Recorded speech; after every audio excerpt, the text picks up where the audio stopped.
Sis, you must exercise caution while choosing a partner. You have a wonderful attitude and are adorable. Yet you can be a bit too laid back and aloof at times. The wrong kind of guy could take advantage of you. He's a loser, and you genuinely believe that you should be with him. He is only a useless member of society and a deadbeat. You ought to end your relationship with him immediately. Her younger sister made fun of me and thought I was a jerk. Her voice caught everyone's attention as it reverberated loudly around the floor. The hospital director's face was one of them, and I scratched the back of my head anxiously, knowing I was in serious trouble. That was her younger sister's lowest point. David is my name. I have a medical license, but I haven't had a job yet because I was abroad until lately. I'm living a laid-back, carefree existence at the moment. I used to be so busy working as a surgeon at a university hospital that I seldom had time for food or even breaks. I now treasure the times when I can eat something warm or spend the night in my own bed. I finally got to go on a date with my girlfriend, Catherine, today. I attended the same college as Catherine. Our seats occurred to be next to each other on the day of our entrance exams, which is how we first met. Despite the significance of the day, I was in a panic since I had forgotten my eraser. We'd both worked so hard to get here, right? She said, offering me a brand new eraser she had on hand as a spare after noticing my concern. This is the kind of time when we should support one another. Do not hesitate to accept, please. She seemed like an angel to me after that thoughtful act, and I started to fall in love with her.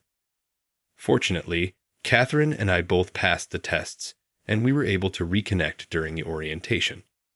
We became buddies once she recognized me. My actions were centered on her from that point on. As friends, we sat next to each other during lectures, and I always tried to start a conversation. To ensure we had something in common to discuss, I looked into everything she appeared interested in. I even studied fashion to make sure I looked my best. My height was the only thing I couldn't alter. Naturally, I put a lot of effort into my academic work because I didn't want her to lose interest. I was able to continuously earn the best scores in our class because of my unrelenting study habits, and Catherine started to depend more and more on me. Then, on a trip with my friends in the summer of my sophomore year of college, I was able to take her for a walk. The moon shone on a somewhat damp night. We walked toward the coast because the accommodation was conveniently close to the beach, only a short stroll away. The busy daylight contrasted sharply with the evening sea. Only the sound of the waves reverberated, and everything was quiet. The modest moonlight reflected on the water, shimmering like stars. It feels like I could watch this forever. It's so mystical and beautiful, I said. I couldn't clearly see Catherine's face in the darkness, but I could tell she was probably smiling gently. I felt an overwhelming surge of emotions. Catherine, I love you. I had thought of many scenarios for my confession, but when the moment came, it seemed only cliché words came out. When I said those words, she looked at me in surprise. Her big eyes widened even more as she slowly brought both hands to her mouth. Wait, David, really? Yes, it's true. I fell for you when you lent me an eraser during exams. Please be my girlfriend, I said, bowing my head and extending my right hand towards her. It felt like an eternity, but it was probably only a few seconds. After a brief pause, when she touched my hand, I abruptly looked up. She seemed momentarily taken aback, but soon greeted me with a smile. If you're okay with me, I'd love to. I've always admired how dedicated you are, David, and I thought you were cool. Really? I asked. Yes, really. Let's make it work. With that, she bowed her head to me. In return, I also bowed, and the two of us found ourselves repeatedly bowing, which became comical, and we shared a laugh. From that day on, we've been together. Over time, because we've been together for so long, our ways of thinking have become similar, and sometimes we're jokingly referred to as an old married couple. But I always find myself falling for Catherine all over again, even today. seeing her happily holding a cup of hot chocolate. She looked so adorable. Her burgundy knit sweater, her black flared skirt, and her houndstooth scarf all fit her as if they were custom-made. Could it be that this entire world exists just for her? Maybe Catherine truly is a goddess. David, what have you been up to since returning to the States? After sharing most of my recent life, Catherine, tilting her head slightly, asked me that. Her gesture was as endearing as a small animal. I wanted to shout to the world how cute she is. Suppressing such thoughts deep within my heart, I answered nonchalantly, "Well, I haven't settled down yet, so I'll be living in a hotel for a while. Can't relax or splurge since I have no income. After all, I'm unemployed now." "You actually call yourself unemployed?" She laughed amusingly at that. I think her smile is a national treasure. No, a world treasure. I wish I could buy it with all my wealth. "I'm not working, so no income," I said, making that self-deprecating joke. She laughed. Such precious moments, I wish they could last forever. But life isn't always that kind. Catherine suddenly. A voice clearly aimed at her rang out. When both of them turned towards the voice, a woman stood there with a stern expression. She came right next to the table where we were having coffee and started talking to us. "Caffeine. Sis, what a coincidence. A date." "Oh, Heather, truly unexpected." "Yes, we're on a date right now. This is David." "David, this is my younger sister." "Nice to meet you, Heather," reaching out to shake her hand. She openly looked at him with disdain and ignored his gesture. Huh, she's ignoring me. What should I do with this outstretched hand? You need to be careful about the men you date. You are pretty and have a good personality, but you're a bit naive. It would be terrible if you were deceived by some shady guy. What? David is not like that. I overheard your conversation earlier. He's unemployed and has no income, right? He's not even handsome and is short. I don't get why you're with him. That was just a joke, you know. He's actually. Anyway, I will never accept him. I'll do everything I can to interfere. I have an appointment, so I have to go. Goodbye. Saying this, she glared at me and left the cafe. She had a takeaway coffee in hand, so she must have just stopped by for a moment. Her fast-paced walk seemed courageous. Heather can be a bit strong-willed, but she's very talented. She's younger than us, gets good grades, and is starting her internship at a university hospital next week. Oh, I see. Considering she's younger than us, Heather must be a medical student. You two seem close. We are. She's my adorable little sister. I'm sure the misunderstanding will be cleared up, so please get along with her. I nodded at her cheerful demeanor. It felt like I was looking at the Virgin Mary, or so I originally thought. A few days after my date with Catherine, I had a reason to visit the university hospital where Catherine works. I used to work here, and to add to that, I graduated from the affiliated college of this hospital. It feels like home to me. My business was over quickly, and as I waited in the elevator lobby, thinking of seeing Catherine and heading home, a group of individuals in white coats approached from behind. It seemed they were medical interns with their supervising doctors. I recognized some of the doctors, but among the interns, there was one familiar face. She noticed me and exclaimed, "Oh, why are you here?" The one pointing and shouting at me was Catherine's younger sister, Heather.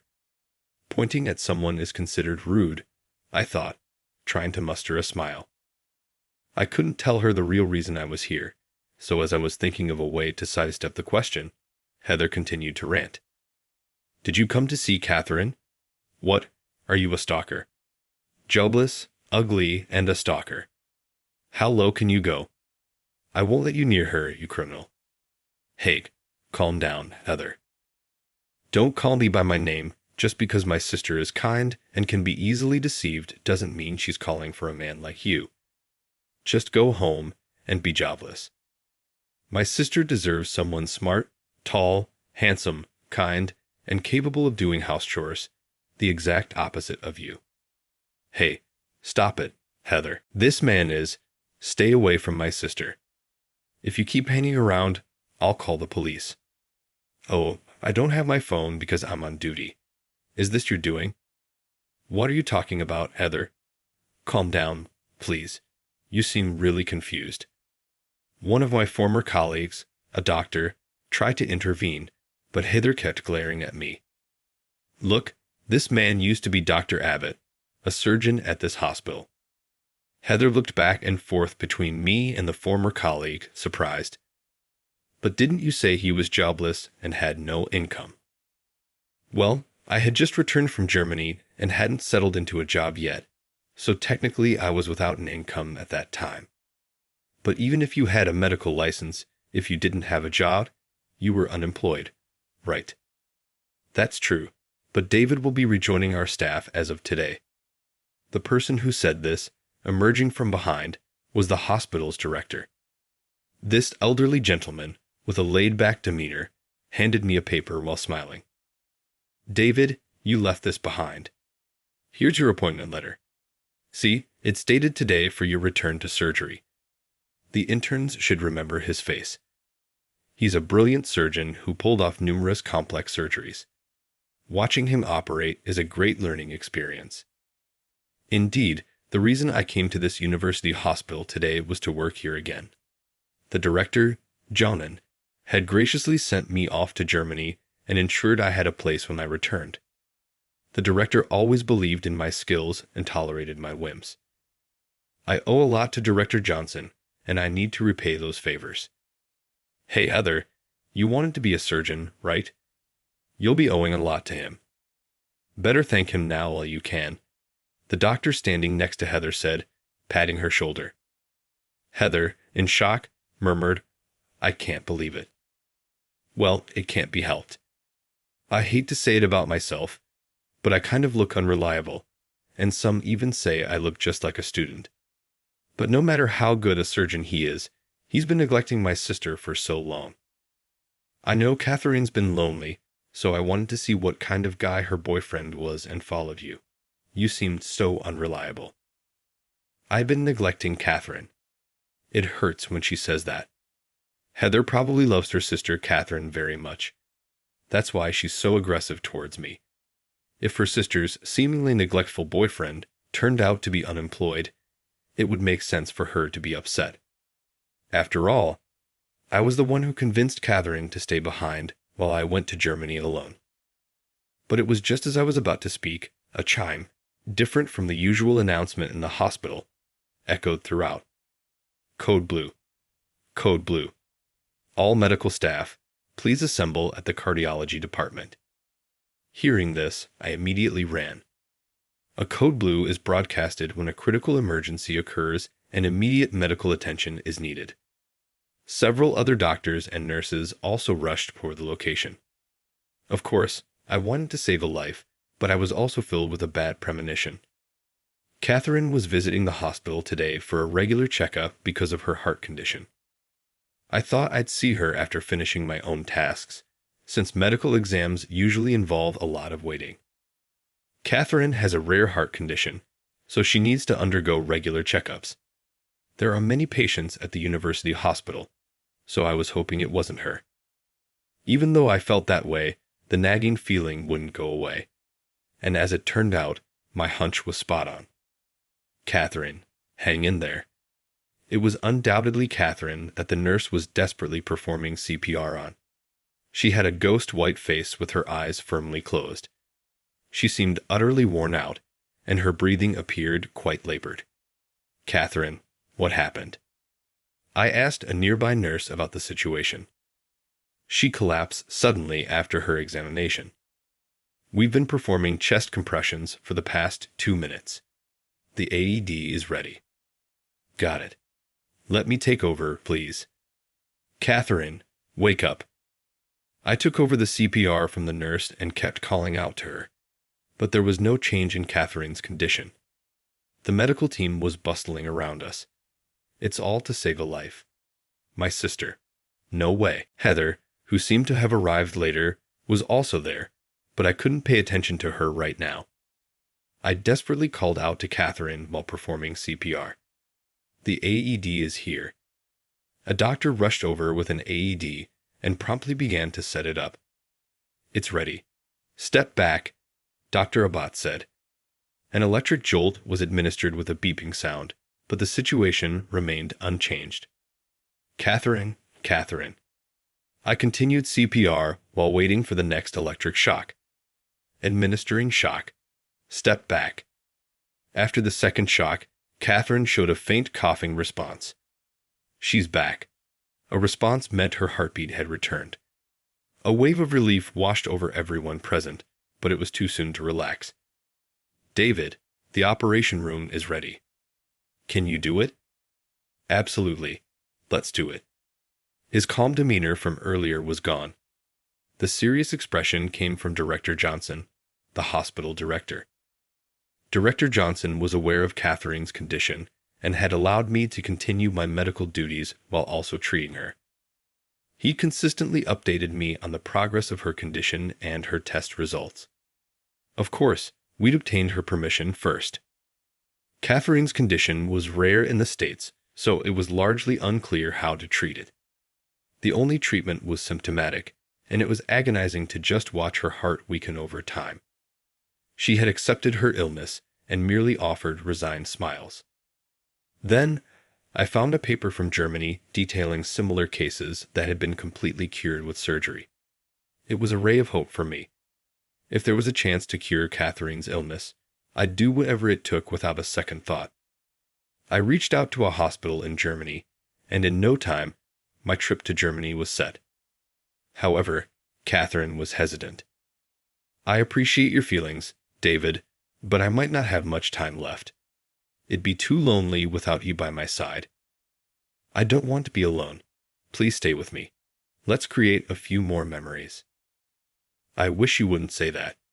You mean everything to me, and without you, my life would be pointless. So please, I'm begging you, don't give up on your life. You're a doctor, right? Doctors shouldn't give up on lives. I promise I'll save you. Just hold on a little longer. Please stay strong for me. After an emotional exchange filled with tears, Catherine finally relented. She recognized my medical skills and achievements. She said she believed in me. David, I'll be waiting. I believe in you. Just hang in there. I'm going to learn everything I can as fast as possible. Take care of yourself until then. Okay, you too. Don't wear yourself out. A year and a half passed. It took longer than I'd anticipated, but I gained surgical experience in Germany and conducted research on similar cases. With newfound confidence in saving Catherine's life, I returned to the States. What do you mean surgery? Is my sister really that bad? I thought she was just feeling a bit under the weather. Pushing through the crowd, Heather approached me. She looked pale, on the verge of tears. Understandably so, given her beloved sister had just suffered a sudden cardiac arrest. She probably didn't want to worry you, so she didn't tell you everything. I believe she had faith that she'd get better. Don't worry, I'll fix this. That's why I went all the way to Germany. I didn't cross the ocean just on a whim. The words I told Heather were also reminders for myself. I'd want you to contact your parents. It's all right. How can a doctor not believe in the vitality of a patient? Your sister, Catherine, she's strong, right? Yes, I know that. Even without you telling me, my sister won't be defeated by this. I trust you. Please save her. Yes, I'll definitely save her. With determination in my heart, I hurried to the operating room. I went through my pre-surgery routine, calming my nerves, changing, wearing a mask, washing my hands. I double-checked all the essentials and looked over the medical staff. Let's begin the surgery. The operation took a long 10 hours, but it was successful. A few weeks after the surgery, I peeked into Catherine's room. There was Heather, dressed in casual clothes, chatting away happily. Catherine, how are you feeling? I'm recovering very well. Everyone's been kind, and it's comfortable. It's just a bummer I can't walk around much. Well, your heart did stop once. Just bear with it for a bit. By the way, Heather, are you taking a break from your training? I'm off today. I'll be in surgery from tomorrow. Take care, big bro. It seems like his perception of me has changed since that incident. She appears to appreciate me more. Moreover, she has started coming to me with questions about her training. Our communication has improved, and I'm relieved. Oh, I'm getting thirsty. The only place to get a drink is the convenience store downstairs. It'll take a while, but I'll go get something. You two, take your time. Heather said, exiting the room with a mischievous smile. I couldn't help but smile at her casual thoughtfulness. Having nothing pressing to attend to, I took a seat next to Catherine's bed. There were moments I thought things might go south, but I'm glad it's all thanks to you, David. From the day we first met during our exams, when I only lent you an eraser, to now, saving my life. If it weren't for you, my life would have been entirely different. Thank you. Saying this, Catherine took my hand. Her hand felt warm, a reaffirmation of life. I felt a surge of happiness and gently squeezed her hand in return. If it weren't for you, Catherine, I wouldn't have been living my life this passionately. Whether it was college studies or becoming a doctor, I pushed through wanting to impress you. You're the driving force of my life. So we both can't do without each other, huh? Yeah, please live long. You too. David, we laughed together. Later, Catherine made a full recovery and returned to work. She consults her health but lives each day at her own pace. The beautiful and kind doctor is popular in the outpatient department as always. Heather is diligently working on her medical training. She was inspired by Catherine and shows the path of becoming a doctor. She's hardworking and seems to have a knack for it. However, she still tends to jump to conclusions, and there's room for improvement. I genuinely hope she does her best. As for me, my days are packed. Director Johnson had facilitated my trip to Germany, and in return, he often hints at that favor, keeping me on my toes. Well, I do feel indebted and want to repay the kindness. Despite the ups and downs, I'm glad I never gave up. My determination even took me to Germany. I successfully saved Catherine, but it wasn't just my effort. It was Catherine's will to live, Heather and her family's support, and help from the director and others around us. It made me realize how much love surrounded Catherine. But of course, I believe I love her the most. Every day, the one you love isn't something to be taken for granted. So, I want to cherish each day. I won't ever give up on our happiness. With that thought, I swore to give my all today and every day. My name is Bob. I am a sidelined employee working for a certain publishing company.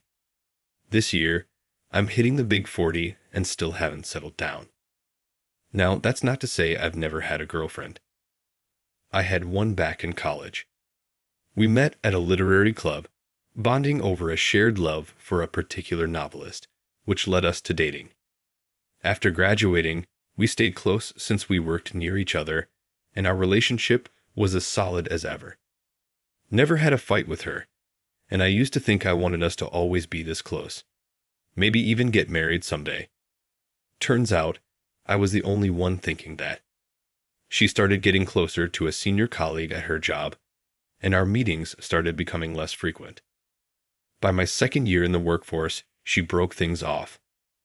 A buddy of mine later told me that she had fallen for some handsome, high-flying executive at the ID firm she worked at, a guy whose looks and paycheck were leagues above mine. In the end, women choose men based on their looks and money. After losing my confidence, I never got a girlfriend again. In fact, I've lived without even showing a hint of interest in women. However, I was liked by colleagues, and I was very satisfied with my relationships at work. Having left my previous job in my mid-20s, I joined this company midway. It's been over a decade. Even though I'm not in a prominent position, Covering for my junior colleagues when they make a mistake is a piece of cake. Sometimes after work, I'd go out for drinks and listen to my colleagues' complaints, offering them advice, so they really relied on me. Then, one day, the day after I had helped cover up a mistake for a colleague, he ran up to me exclaiming, "We've got news. Did you hear? We're getting a new employee from the headquarters, and it's a young woman at that." Seeing the colleague getting all excited about a young woman, I gently placed both my hands on his shoulders and said, "Easy there, calm down." Not long after he caught his breath, our boss walked into the office with the mentioned young woman. "Starting today, Catherine will be the manager of this division. I'm Catherine. Nice to meet all of you." As she greeted and gave a slight nod, a round of applause began growing louder. In the midst of the clapping, the same junior colleague beside me whispered, "I heard Catherine used to be a department head at the headquarters." Hearing that, I thought to myself, impressive for someone so young. Later, my boss told me the same thing, confirming that the rumors were indeed true. With a track record of rising to a managerial position at such a young age, she worked even harder than the rumors suggested, swiftly handling tasks and showcasing her prowess. Even though she was younger, she became my superior. She was friendly and highly competent, quickly becoming a natural fit in our department. However, there was one thing that bugged me. I often felt her gaze from her distant desk. It wasn't a flirtatious look or a look of disdain, but something indescribable. At first, I thought she was puzzled by me, a middle-aged man still in a peripheral role. One day, after this had been going on for a few days, she approached my desk and asked if I could prepare a document for her by the next afternoon. Given how capable she was, I figured she could probably do it faster herself. However, once I understood the simple content she needed, I realized she must be so swamped with work due to her efficiency and decided to help. So, I said to her, "I can get this done today. I'll bring it over once it's ready," and turned back to my computer, but she didn't move. When I looked up, her mouth was agape, a look of shock on her face. "What's wrong?" I asked. She seemed to snap out of it and said, "Oh, nothing. Thank you," before finally heading back to her desk. Later that day, as promised, I submitted the completed document just before the end of work hours. She looked even more shocked than before, glancing back and forth between the document and me. I braced myself, thinking she might criticize me for not doing a good enough job. Amazing. Those were the first words she finally managed to utter. Then she continued, "Who exactly are you?" Apparently, what had taken her aback was the impeccable and advanced nature of my presentation. A younger colleague, looking quite curious after witnessing the scene, was about to approach when another colleague, sensing the tension between me and her, took the younger one's hand and said, "We'll be heading out now," and left the office. After seeing them off, I met her gaze and responded, "Just a sideline employee, really." But with a look of incomprehension, she blurted out, as she looked up at me with a puzzled expression, "No offense, but this French document isn't just something you can merely translate.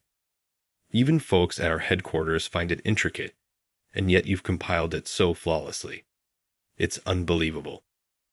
While she continued to alternate her gaze between the document and me in sheer astonishment, I explained, "In truth, I studied abroad for a year during college. I studied French like my life depended on it. Interacting with native speakers during that time boosted my proficiency even more." Hearing my explanation, her expression of shock remained unchanged. "I get that you know French, but this document contains information that isn't just French-based.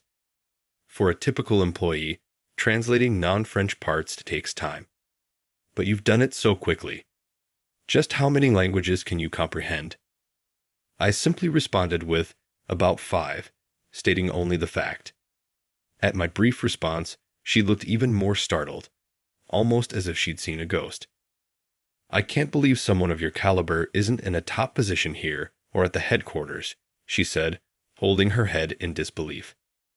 Simply stating the truth and receiving such a reaction made me feel like I had done something wrong. An awkward silence ensued. After a brief pause, she looked at me with a smile as if to shake off the previous tension. She then began to reveal the true reason behind requesting the document from me. To be honest, ever since my first day here, I've been astounded by your work ethic. Bob, given your age and the quality of your work, it wouldn't be surprising if you were making waves at our headquarters. I always wondered why. Hence, to gauge your capabilities, I had you work on this intricate document. From what I've heard, Bob, you left your previous job, joined this company midway, and have been in a low-profile position for over a decade. Don't you ever want to climb the corporate ladder? When she said that to me, I wondered if other colleagues had the same doubts about me. But I wasn't too interested in things like promotions or fancy titles. When I mentioned this, she laughed and said, "You're an interesting guy." From that day on, the difficulty of the tasks given to me increased dramatically. Later on, she asked me to accompany her to a meeting at the headquarters. Although reluctant, I agreed and headed to the headquarters. It was my first visit to the headquarters since my mid-career interview, and I was a bit nervous.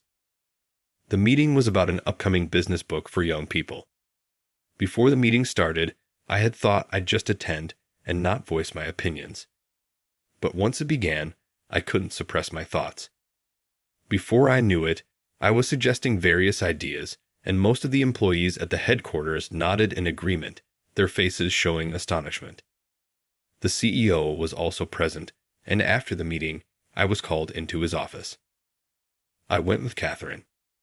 Well, Catherine was right. You're really talented, Bob. We shouldn't let talent like yours go to waste. I'd really like you to join our editorial team at the headquarters and fully utilize your abilities. Taken aback by this sudden offer, I said, "Me?" The CEO cut me off, covering my hands with his own, and firmly said, "I'm counting on you." I still wanted to decline, but I felt I couldn't let down the CEO with the expectation he poured into that handshake. I murmured to myself, "I'll give it my best shot," and then replied, "Understood." I was transferred to the editorial department shortly after. When Catherine was transferred from the headquarters to my previous office, everyone was wondering why such a competent person was transferred. But this time, the looks I received were the exact opposite, cold and skeptical. This old guy is getting transferred to the headquarters now. Wasn't he just a regular office worker all this time? Is he up for it? When I first transferred, I often heard such comments, but I couldn't let that get me down. I had to deliver results here to meet the expectations of the CEO and Catherine. From then on, I worked tirelessly, paying no mind to the stares and whispers. The hard work paid off. Eventually, even the employees who had once looked down on me began to recognize my contributions. The sense of fulfillment in this environment was something I never experienced in my previous position. I've grown fond of this workplace. One day, after getting used to my role at the headquarters, I was having lunch at my desk. While eating lunch, I got an email from Catherine. "Want to go out for drinks after work today?" Thinking about it, since I transferred to the headquarters, I hadn't really hung out with Catherine outside of official meetings. I've come a long way, so I thought it'd be good to go as a way of saying thanks. When I arrived at the designated bar, Catherine had already started drinking. She noticed me and waved her hand with a relaxed expression, one she would not show at work. "I've heard from the CEO and some folks at the office. Sounds like you're doing great." Well, not really. I'm just finally getting used to the job and the office vibe. It's been busy every day. After giving each other an update, she asked, "Can I ask you one question?" She asked with a slightly different, more serious look in her eyes than before. I didn't say anything but just nodded in response. Why were you, Bob, who is so talented, settled in such a backbench position? Being a lightweight drinker, I was already tipsy after only drinking half a mug of beer.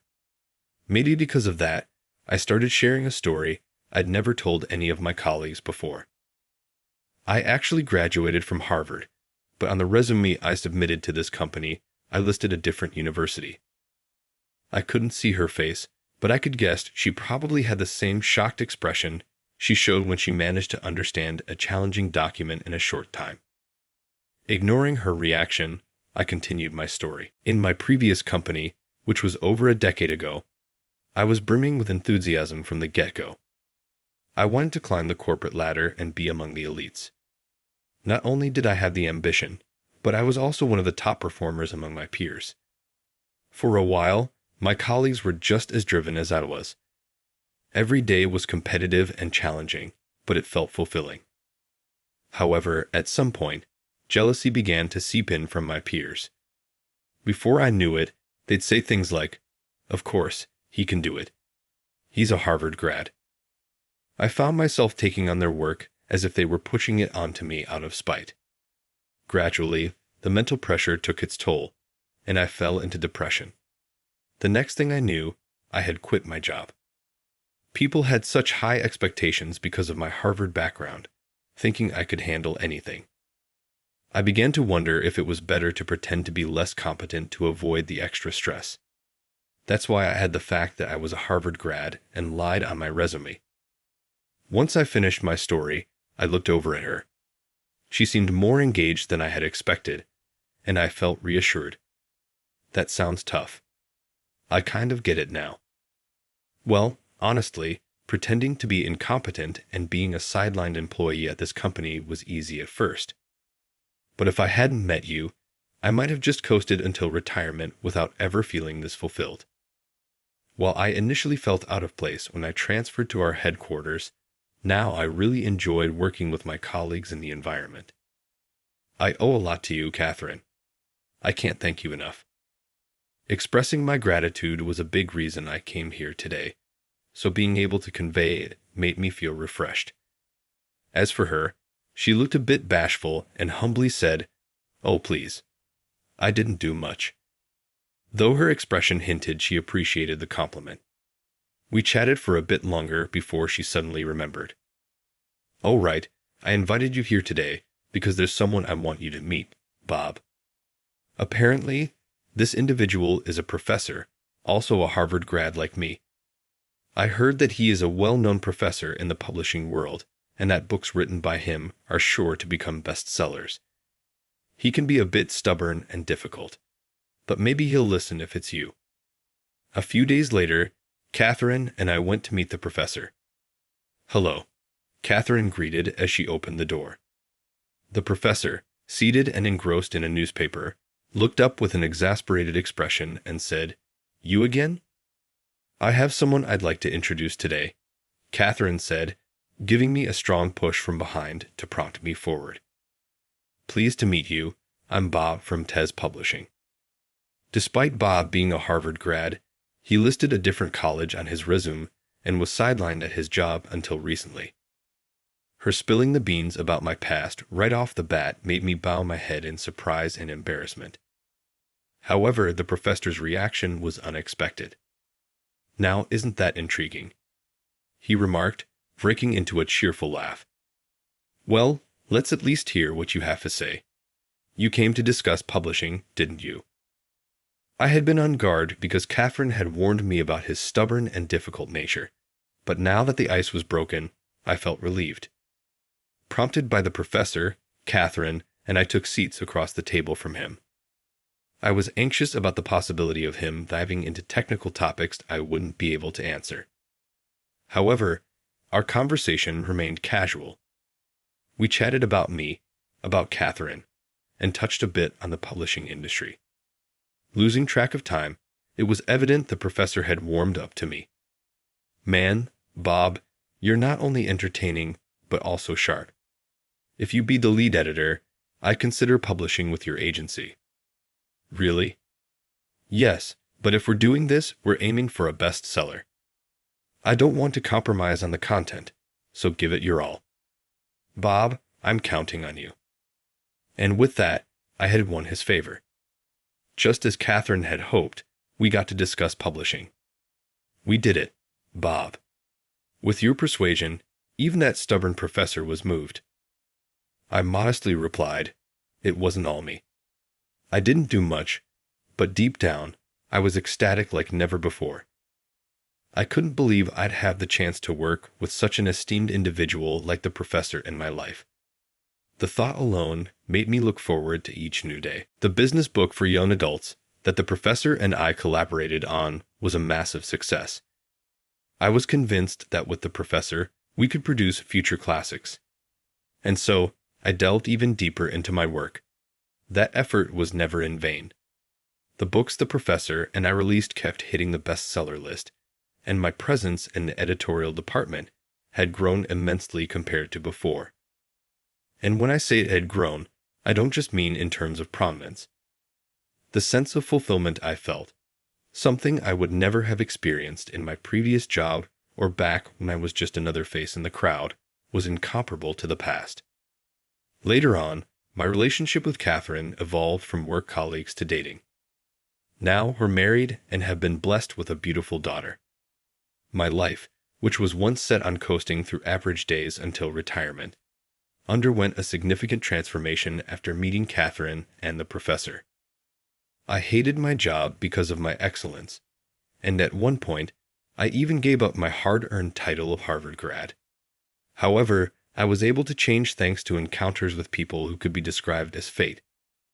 I was just lucky to have a fateful encounter. But when I see someone wanting to change their situation now, I want to tell them this. Don't fear change. Take action. Just waiting for an opportunity might mean you only get your chance after turning 40, or perhaps you might never find it in your lifetime. Well, 40 isn't too late. It's always better to grab chances sooner. If you seize opportunities early, you can enjoy longer and more fulfilling days. To those who are content with their current state, I'd like to ask, is that truly the best you can do? Thanks to the professor, there's no denying that I've become known as an editor with a string of bestsellers. But since the day the professor told me he liked my work, I've poured my heart and soul into my job, day and night. I can proudly say that this hard work, while modest, has definitely contributed to the success of those bestsellers. Because with each book, I've given it my all. So, take a moment to reflect. Is your current situation truly the result of giving your very best? If you feel there's more you can achieve, that you're not at your limit, then I urge you to act now. Effort is always rewarded in one way or another. If my life, where I even falsified my education to become a sidelined employee, can change so drastically from just a few encounters, so can yours.